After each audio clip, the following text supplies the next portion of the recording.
So, what I wanted to share with you was a little bit more of my story and just some of the competitions that I've entered. Now, I haven't entered loads.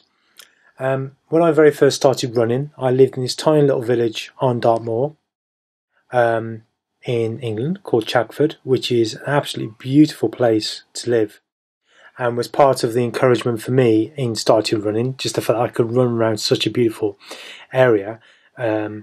And they have this crazy race called the Two Hills Race, and this is part of it. This is just a picture I found online, and you run up this huge hill, down, and another huge hill, and it's absolutely exhausting.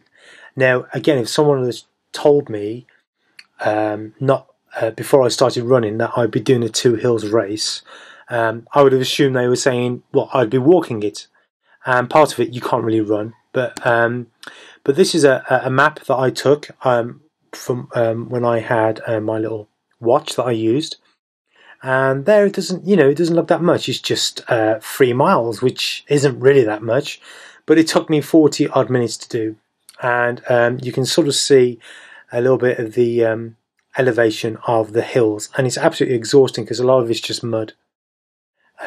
And it was quite crazy, and believe me, I burnt a lot more than 445 calories.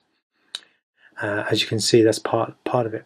And then a few years later, I started training for the London Marathon. Now, I didn't log all of my runs, which I sort of regret, but here you are. Here's a picture of me on the website. This is why it's got the things going across. I don't actually own this.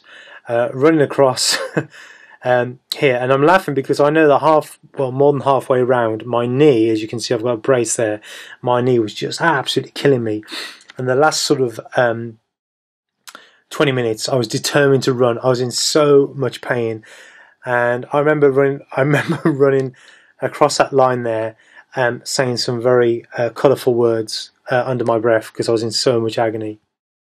But the point is, that I went from being someone who didn't run whatsoever to doing a marathon, and I just wanted to share those few little things that I've got